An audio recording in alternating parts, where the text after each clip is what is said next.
yafikanso program ya Sports Arena pano pa Times Television. Lero muli ndine Danger left winger Williams Gondwa. Programu hii mneno wanga ndi Mike Ndala. Tikhato kunikira mpikisano wa TNM Super League komanso timu ya Scorchers mene yanyamuka kupita mdziko la Morocco kumasero aja opana mphamvu. Tindi nkhaniso zokuza FIFA Club World Cup mpikisano mene wayambika kumatero a Sabata yango tai. Ndi ndikupemphani kuti inu ndine tikhale limodzi.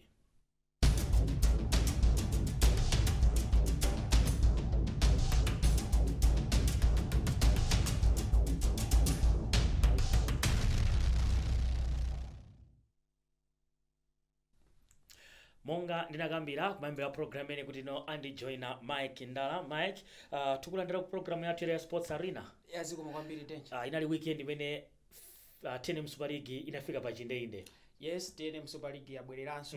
Paja inapuma ya Malawi inali kusafa. Yes. Yabwera ndi mphamvu kwambiri chifukwa cha timu ili yonse yasewera. Kunali magame 8. Yes. This weekend, last weekend, magame awiri wokhanda amene sipanalowe zigoli. Okay. Koma the rest zigoli zalowapo. Ndeti tikaona Saturday kuna magame awiri, Sunday kumene kunali magame 6. Yes. Tiyambe di kunikira magame za Sunday, Saturday. I think Saturday. Of course, mwachidule Saturday Sivo amasewera ni Mafco pa Sivo Stadium. Tinanena mapulogalamu athu ambuyo mukunena kuti matimu awa wanda amene nosakuchita bwino pa nthawi inoyo. Mwina they would want to redeem themselves kuti no tione no kuti amene sali bwino mwakayakaya ndendi ndani. Ndetaona kuti mwina zochita zawo nzofanana. Chifukwa 0-0 ndikuti palibe cha 0 palibe sunde kuti anthu osabwera azipokere kwambiri. Okay, kunalinso game ya Saturday, kunalinso game inaso ya Uganda. Ekhaya ndi Ekhaya yapambana 1-0 ndi Craig. Inali game yabwino kwambiri Danger tayionera. Ekhaya ndiyo mwina panga dominate kwambiri first half. Okay. It was all Ekhaya. Craig kumati koma awa abwera kuzasewera mpira. Okay. Kumati no this is kusintha izi. Win ya Ekhaya ikupereka picture yotani? Yeah. Win ya Ekhaya abwera pa number 3 mu league. Yes, Danger. Ndimanena poyamba pacho kuti it was all Craig in the first half. Koma second hapo inatawa ni 0. Yeah, it was all Ekhaya first half. Koma second half ananya ndichikwata ayo. Second half inasintha. Okay, fine. Craig imabwera wave after wave. Yeah. Komano Craig Ekhaya inachilimika kumbuyo kwawo. Elias Smith pa goal, clean sheet number 5. Okay. Ndio takufanana ndi nzake ugogiba Elias Smith formerly of Bangwe and Bullets Reserve. Okay. Win ya Ekhaya mandifusa kuti kuti 1000 chana. Ineyo Danger 1000 ufusi timanena kwa matimu amene akulowa kumene mu Super League. Timanena kuti target imakhala survival. Matimu amene akulowa kumene. Matimu amene akulowa kumene kuti season inayo azoona no kuti no zizikhala bwanji. Akamaliza ma position abwino imakhala bonus chabe. Komano ineyo Danger mwinaso mbuyo unandifusapo Ekhaya italowa yatenga Enos Chatama kusaina ma player ambiri anatenga ma player amene wagwira nawo kale ntchito. Unandifusa ndipo ndinawuza onera athu unena kuti Enos Chatama asamuderere. Inde wako jadi matimu ang'ono kuku iyi ndi experience yake yoyamba mu Super League. Yeah. Koma Enos Chatama ndikatswiri. Ineyo maganizo anga, that is not maganizo a Sports Arena ngati or Times TV, ndikuona kuti kwa ineyo survival is already confirmed. Chifukwa tikaiona squad yeye ya Ekhaya, Amisi, Mphepo, Ali Kilungu, Masinja, Mwansambo, fanizo. Yes. Ukajosapo number mulibe Xavier koma menemo. Yes. Ukajosapo number 13, number 6. Number 6 James. Ndi number 9 Banda. Mwai Banda ndi James. Ena 9 onsewa amene ali mu first 11. Enos Chatama anagwira nawo ntchito kale mbuyo. Okay. Ena ku Bullets Reserve. Ena matimu achina uwe kicks wako jako kubango kwa ambiri mbiri wako jako pa bench ipo. Pali ma player ngati china Innocent Soya, china Kongani Kaponya, Kesten Simbi. Ndokuti ma player wagwira nawo ntchito. So Enos Chatama ndi coach mmodzi amene amapangira tu maplani ake ansogolo. Enos Chatama ndi coach amene no amaona kuti no amakhani maplani ake ndi kumanena kuti player wakuti ngakhale asali kuti mungwangako Kuma- atha kupanga fiti mu system yangayi nde kapena sindikumpeza ndikaonere magemu a ayufi kapena achisozera ndikuonera magemu zati I think uyu akapange fiti system Okay, yake. fine. Yeah, so kwa ineyo ekhaya it's not about survival chabwino koma it's about kuti know how far apa survive yatheka ine kwa ine survival yatheka chabwino ndiyeno Mike taona ma games a Saturday kuti masolo awiri taona Sivo ilephera ndi timu ya Mafuko posagwesana chigoli chilichonse ende taonanso timu ya Craig ikugonja ndi timu ya Ekaya 1-0 kuti no anyamata Ekaya abwere pa number 3 mu mpikisano umene wa TNA Super League tatiye titaona ndi zotsatira za masewero a lamulungu titangoona ndithu kuneno chithunzithunzi cha ma results amene ndithu aseweredwa sabata yangotayi tinakamba kuti no Sunday kunali ma games ambiri utakuona Mike Moyale 0 Chitipa United 0 Karonga United kugonjesa timu ya Mzuzu City Hammers 2-0 taona Premier Bedeza Dynamos ikugonjesa Songwe 3-0 taona Bullets ikuchinya Mighty Tigers 2-0 taona Brigos ndi Silver Strikers 1-1 taona Kamuzu Barracks ndi Mighty Wanderers akusewera kupambana timu ya Wanderers tipange pick ma games ati amene titotenge ya Wanderers titenge ya Silver ndi ya Bullets enawo masekanzi ananena kale kuti weekend yabwera ndi mphamvu kwambiri ine Super League takuona kuti ni mati zigoli zomwe sikunachinyidwe ndi amoyale ndi chitipa komanso ya Sivo ndi Mafuko koma the rest and game so ina yomwe kwangolowa chigoli chimodzi chokha ndi Ekaya yokha yes koma Ekaya inali machance ambiri First Africa natha kuyimaliza game so game ngati ya Karonga United ndinanenaso mbuyo sometimes some teams to watch this season people have to watch ndinanena program umwe guys watch out for Karonga United Karonga United sinabwere kuzasewera season ino izi zikuoneseratu magemu awo oyenera kuwina kumawina just like Ekaya amene kuchitira tingobwera mbuyo pang'ono Ekaya game yawo yoyenera kuwina akumawina pamagemu amene aluza ndi Chitipa ku Karonga komwe anthu akuluakulu amakaluza ako koma Pakamuzu Stadium sanaluze game ineyo olo draw apangapo Pakamuzu Stadium sizinatheka chimozimozi Kalonga magemu amene akuyenera kuwina pa home akumawina Deza Dynamos it's a big result 3-0 pa home of course opposition yake yobe kwa ine inalibeyo kuti ayo tsikirabe and no wonder Christopher Nyambose koji wa Songo wanena kuti ati iyeyo mu squad yakeyo mulibe maplayer akolite ya Super League okay ati mulibe ndi aone kuti second round kukhala bwanji koma as far as is concerned komanso as far as the squad is concerned panopa ya Songweyo akuziona kuti quality ya Super League kuti mulibemo nde mwina aona kuti second round apanga motani magemu akulu kwambiri so Silver Strikers kunali Longo Dabe yes ndi Blue Eagles inasogola Laurent Banda kuisogoza Blue Eagles anthu timaona ngati basi yagona game zoti Silver in arena about so that timora awona game koma tinaona 90 minutes koma tinaona beka mzimu wa champion tisaywale tawanda amene akusuka tiene Super League that never said die spirit Zebulon Kalima wakoma penipo pa just like the way uje nana panga chinsisi maunga ndi Wanderers kuti anthu no ati game ya aso Brigos koma Zebulon Kalima ndi kuzango ipanga level game pa 95 minutes of course series ati yabwino kwa Silver Strikers ngati ma defending champions much as we say kuti anaonesa never said die spirit komanso ngati ma defending champions koma malizasi sakuoneka bwino mbali ya Silver Strikers chifukwa already ndikuti matimu amene akupikisana amene timatenga kuti awanda amalimbirana league Wanderers Bullets Silver ndeti kana Silver inagonya kale ndi wa Bullets Silver napanga draw ndi Wanderers apaso yapangaso drop another so 2 points yes mene ndanenera mucha and Bullets analuza nayo pa home tisaiwale panopa mene ulili mpikisano ndeti tinganena kuti mpikisano uli pakati pa Wanderers ndi Bullets mene lili because Wanderers itati win game yawo in hand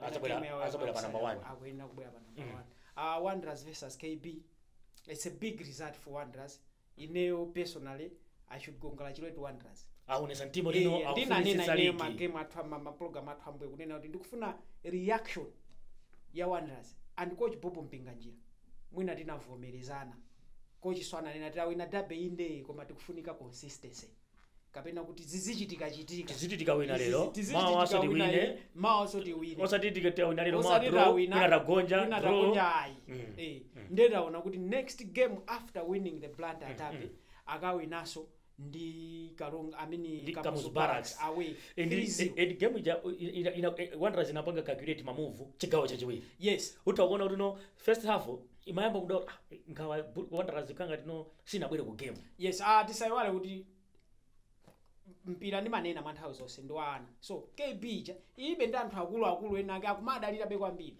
tisanamizana achina Mike Ntonyo achina Sam Gunda amenya mpira kwambiri so I don't think they can endure for 90 minutes chabwino pamene Wanderers ndi ana achina Gadi Chilo atakuthamanga 90 hours okay nchifukwa yake they were able to score 3 goals in the second half so congratulations to Wanderers ngakhale tiri kuti amamenya ndi timu yokuti yaiku koma matimu amakaluza abe ndachina Sam Gunda omweyo so Wanderers apapa yabwera kwa apapa Wanderers tisanamizane Wanderers ili pampira bola consistency amayepe mphako chiwawo ipitirire ndiye Mike tatiye titapita pa Kamuzu Stadium pamene panali game ya Bullets ndi Tigers Bullets yapambana 2 kugonjetsa Tigers yes inaona kuti game chigawo choyamba inachema kwambiri yes unatinali remote pa Kamuzu Stadium player ya matimu awiri amene unaona bwanji player ya matimu awiriwa ineyo kwa ine kamena first half matimu tingomuzolera apita mponda chifukwa yokuti ma supporters ambiri malankhulidwe awo mwina besana lokhutira ndi mmene timu inayambira akuchokera koluza Derby ifati naona line up ya Wager ndela line up akutenga Podo akutenga Babatunde goal scorer pa bench akuyambisa Hassan Kajoge amene anaoneka kale zinadabwisa ngati striker lone striker ndikuyambisa Hassan Kajoge zinadabwisa Kajoge nthawi yonse baba akumusiya panja Podo akumusiya panja Ephraim Kondowe akumusiya panja zinadabwisa kwambiri kuti koji waganiza bwanji so mwina tingomuzolowera kuti ndi machitidwe ake Tigers kwa ineyo inakhala ruthless enough first half ikanatha kupeza chigoli chifukwa Bullets tisaiwale Bullets nthawi zambiri kuphatikizana ndi masapota awo akamapita mu game amakhala kuti no amayemeza kuti tikawine tumenya Tigers taluza ndi Wanderers tukamenya Tigers tikawine so masapota aja akamayona 10 minutes 15 20 25 saa timu yonse kuchita kuti ama half frustrated ma player just nthawi zina zake ama ka frustration iso kama kaka kupanga clipping ona what a beautiful finish by Hassan Kajoge uyu ndi striker amene Malawi tinkaembezera atapanga produce in fact Mike ndikamagamba za striker ngati Kajoge you know ankatengedwa ku national team yes and ife bwezi top striker wathu panopa bwezi ali Hassan Kajoge yes. apart from anangopanga zosakhabuno atapita ku kampo mmoja anamuzati abwerera nikaye pamene pachipete zinthu zinasokonekera ndi mmene nimati ma striker amene tikutulutsa tinakati time manager anakhata ali consistent kuyambira pomwe anachoka Bullets reserve kupita main team ndukawina golden boot ku Super League ka in his first season in top flight football nduko khata ali consistent mwinaso sibwenza ali ku Malawi utakuona anamunyadira kwambiri even anakamuhanga coach wake ma player kapena ma supporters a Bullets kumpako yankhula kwawo dzulolo mmene inali squad anayambisa omwe apo Ephraim Kondowe first half yomwe zake zamponda zicha anthu amanena kuti chonde asanduluse Hassan Kajoge chifukwa anthu amemeza kuti ande kuti Hassan Kajoge akuntulusa namati chonde asanduluse Hassan Kajoge titaona chigoli cha Babatunde mwina Nelson titangoonanso ndithu chigoli imene atifotokozere Mike kuti no chigoli cha Bullets chachiwiri fa tinaona kuti no chinali chigoli chimene anali man to man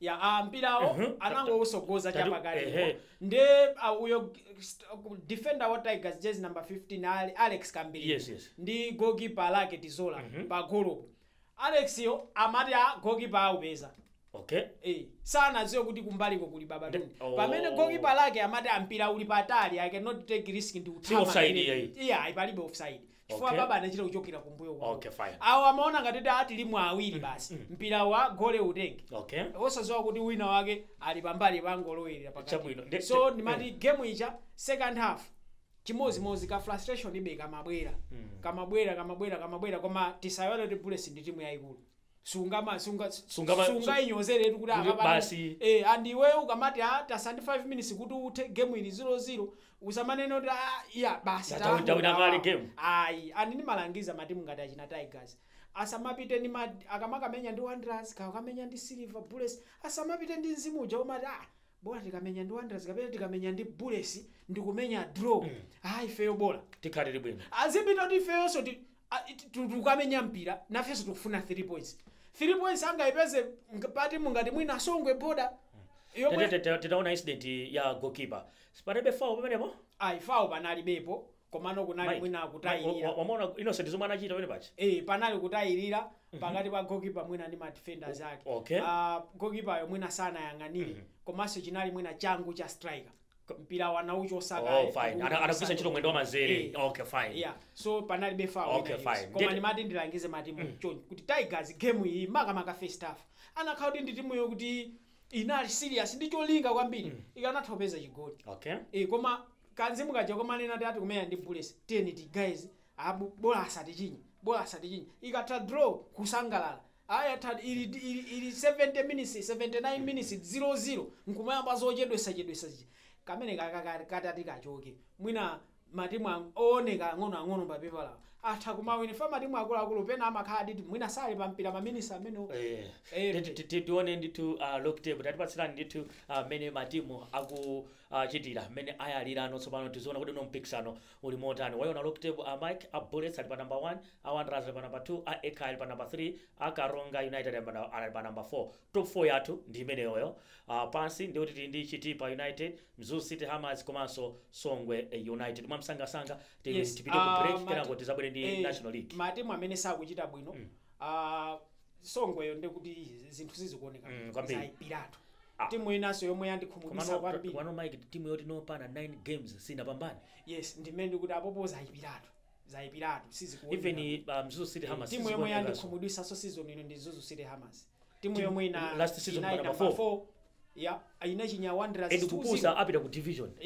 and koma ndi sponsorship yabwino kuli abetika kumene kucha kula Kasai Plascon zomwe anzawo akuzisaukira akuyenera aziunikire komanso asamatengere zinthu chizolowe ndikuona ngati anadzichedwesaso kutenga kocha amene ali busy ndi zina komanso mwina hit ya iyoja ndi timu ino yayikulu timu ya top 4 izipanga ngati za top 4 Silver Strikers isamaleso chifukwa takuona kuti asewera magemu angati 7 and 12 akatati awina ndikufana ndi timu yapa number 3 yekhaya magemu saidusabe yekhaya chifukwa yekhaya ndi 16 points kale ndimanena poyamba paja kuti kwa ine ngati Mike Ndala kwa ine survival kwa yekhaya is no longer a challenge, is no longer a target adusapo kale azingololere ekhaya imaliza chabwino mene tikuchitira program imene ya Sports Arena pano pa Times Television timaonekera mpikisano wa TNM Super kunali masewero ankhani kumathero a Sabata imene komanso masewero akhala akupitirira ndithu weekend imene tayiyambayi kuli masewero amene akhale akuseweredwa a Super League ndi tifuna tipite ku break tikabwerako tiunike mpikisano umene uli mkati pakati pano wa NBS Bank National Division League.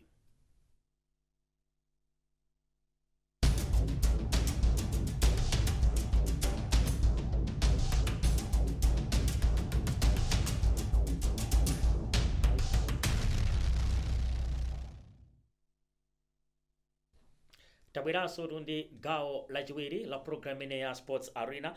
Mike tufuna tipite mu NBS Bank National Division League. Akuna kuti no afomo kangati ka momentum kabwera no taona ichi nyantaja taona aji Baptist Mitundu Baptist inapita koyenda ku Karonga yakafa ndi Baka City. Program yathu ina inanduza so timayankhula na lolemba lapita licha mati mwina akuoneka kuti no atati atonesa table icha matimu akuoneka ndi mati tisanenere tufanana ataswera alesi magemu ya National Division League ya NBS Locktable imene waona top 4 apo pali Mitundu Red Lions na Mitete ndi Baka tiyasintha chifanta general cha kuntunda fine and ntaja inali ndi mwayi oti kanango wina imabwera pamwamba imachosa Mitundu ija chifukwa ntaja general tisinagonje pona koma inali itamenya magemu awiri ndi draw imodzi inayi ndi Okay. 7 points Ntaja. And you know what aliyesa akitoza kuti ukaswera masero 4 zikuyenda bwino kwa Yeah, kwambiri. basi and this is very professional. Yes, kwambiri ndimene mati mitundu inayi ndi 9 points. Yes. Magemu onse atatu itawina. Yes. Ntaja inali kuti amenya magemu atatu koma ini 7 yamanga draw imodzi. Italuza mitundu Baptist ndi Baka City. Ntaja imene yayingowina kanabwera pa 10 points ndikubwera pamwamba. Okay. Umandiuza nthawi kuti ande kuti mitundu ya nyamwe nakuza kuti antunda ulipo. Sanayambe kuyenda. Magemu ambiri amenyera pafupi. Apa pangoyenda kupita ukalonga ndikaluza ndi Baka City. So mtunda ulipo. Andiso tiyamikire improvement ya timu ngati Red Lions ikuonesa kuti unkhalakale ya inayamba ndi kugonja pana afika pa number 3 koma panopo pa number 3. yes inayamba ndi kugonja koma magemu onse atatu amene anabwera awina ayichinya Bango Stars pakwawo pa Mpira Stadium. So ukukumpikisana ukukoma kwambiri tenje tiyapempha onera athu alisabena taona azipeza nthawi zikawo zotsatira za masewera amene anaseweredwa weekend imene kunali ma games naona Ntaja kugonja ndi form muna atangotipatsira titu zokhuza NBS Bank kuti no zikuyenda bwanji nkhani yokhuza ma results amene nditu aseweredwa kumathero a sabata yango time monga umakambira kuti Amitundu Baptist kuyenda noti aliyese koyenda mavutika be. Yes, zimangovuta kuti noinde koma taona ngati matimu akayenda amavutikabe. Nkhani yayikulu ndiyo kuti inuyo ngati ukukwe timu ina iliyonse utaona inawina timu ina iliyonse ili ndi magemu 11 fomo ya wina ina gender ndi na mitete ziti yakupambana na mitete gender ziti ndi kuchapidwa kopya Gender? ya luza magemu onse sina winepo gender ikuchapidwa ili kumusi weni kucha. okay Chidu cha kwambiriso chimakhala timu amene anatuluka season yatha. So takuona kuti fomo ya winano tsopano Bangwe ndikuti fomo ndi Bangwe akufanana na mapoints. also when anatuka season yatha aluza magemu awiri awina awiri. okay Maka ndi matimu amene ndi akumwera kuno. ndi pafuna timalize ndi kuunikira nkhani ziwiri Scorchers yanyamuka yapita ku Morocco komanso weekend imene kwayamba mpikisano wa FIFA Club World Cup. Yes. Komanso nkhani zokhuza ma transfers taona ndithu anali ku Man City kupanga complete move ya ku Napoli De Bruyne tiyambe ndi Scorchers yanyamuka tsopano. Apo akone kuti ali pa airport Achinatemo khangata abwera tikhala nawo. Tabitha tikhala naye achina Rose Kapiere. yes Tili nawo. Ndi na amene timadalira wina ali kuti Mazembe acha afika tiona kuti tikachita motani koma ma friendlies ngati awo ndo amathandiza kwambiri and tiyamikire a Football Association of Malawi ukuza kuti kuchokera kuti tinaswerapo ndi Zambia tinaswerapo ndi South Africa ma friendlies and timakamba kunena kuti no ngati tikuswera ndi maiko ngati amene wawo teno ndi ankhalakale mu mpira wa women's football that means nawonso akudziwanso kuti no ku Malawi kupanga nawo friendly ati pa opposition yamphamvu ndimati tiyamikire Football Association of Malawi kumapanganso ma connections ngati amene wawa komanso chachikulu tiyamikire Scorchers ngati timu chifukwa kupanda Scorchers yo sibwenza anthu awo mati sirira kuti amenye kwambiri anakhala kuti sakuchita bwino anakhala kuti ma player athu sakuchita bwino komwe akuyenda chifukwa okay sorry to say this koma inakhala ndi Flames yokaswera ndi Morocco friendly bwe kuti niyo zeni za mphamvu iwacha sangakanenso Morocco aja kuti awo ndoti timu yawo ndi yamphamvu kwambiri ngati achitira ndi atsikana awo. Yes. Koma Flames panopo tisanamizanepo chikoka cha Flames kulibe. Azikali ya Flames singabwere. Koma kosafa atenga da Angola. Atenga Angola anati chinyawani 0 aja apanga defend. Aichinya South Africa pakwawo. So 3-0 khangati. Aimenya South Africa 3-0. Sisamasewera. Izo tizisepa mbali koma timati Scorchers tiyamikire. Maplayer athu aja danger akupanga zintchito zazikulu kwambiri. Tema is all over United States. Ndani ngulu wake ndi champion wa France. Ana ena ali ku Roma ajena Gabriel ali ku Montpellier ena ali Mazembe tiliskatali. So tiyamikire Scorchers yo. Tisanamikire kwambiri Football Association of Malawi tiyamikire Scorchers chifukwa ipanga zokupya. Zokupyazo zikupangisa kuti matimu abwino azinena ati tikamenye ndi Malawi. Chabwino. Yamba bwanji FIFA Club World Cup. Yamba bwino kwambiri. Taona baini pana wankwapula mwana uja. Hapa izimayenera yamba bwino kwa. Muri Atlas. Auckland City. Yamba bwino kwambiri danger chifukwa yokuti open game inali pakati pa Inter Miami ndi Al Ahly ya ku 0-0. Egypt yatha 0-0 koma Trezeguet Mohamed Trezeguet uja wa Egypt anaponya penalty akanatha kupambana. Messi, Suarez, achina Sergio Busquets ndi ena mwa players amene ali ku Inter Miami coached by Javier Mascherano ndi amene ali akocha a Inter Miami. So 0-0 game yoyamba. Bayern Munich danger ikakumana ndi munthu amasewera okuti wawedewede samamunyengerera amatha kumchinyawo itimu ina anayinyapo sate zigoli 34 yeah, Barcelona ikuoneka zachi bwana anayicha pa 8 ngati ukumbukira time. Arsenal ayichinyapo 10-2 on aggregate. Bayern simanyengerera. Auckland City yo ya ku New Zealand ndi timu yokuti no kwayo mpira samautenga ngati professional. Okay. I mean professional. It's not a professional thing. Ngati goalkeeper wawo ucha. Goalkeeper wawo amagwira ntchito ku pharmaceutical company na yake. So amatenga mpira ucha ngati part time. ngati part time. Their highest paid player mutimu yawo yamandira $90 per week. $90. Pamene Harry Kane ku Bayern Munich per week amalandira $503,000 per week. So Harry Kane yo drama zake za pa wiki atakwalipirawo mwina kwa season. So you can imagine mafuna ni kwawo zaonera atu kuti you can imagine the gap that is between Bayern Munich and Auckland City. Magemu ena ngati Seattle Sounders ya loser pa khomo ndi Botafogo ma champions ako pa Libertadores. Champions League ya ku South America ina Brazil, Argentina ina wina ndi Botafogo. Okay. Ya ndiyo mwima yomwe amasewera Memphis Depay mwina anthu akumuzi wa Netherlands yagonjesa Seattle Sounders 2-1. One of the scholars Igo Jesus akufunika ndi matimu chabwino. Mike nthawi yachita njiro koma ndithokoze kuti unabwera mu program ya Sports Arena.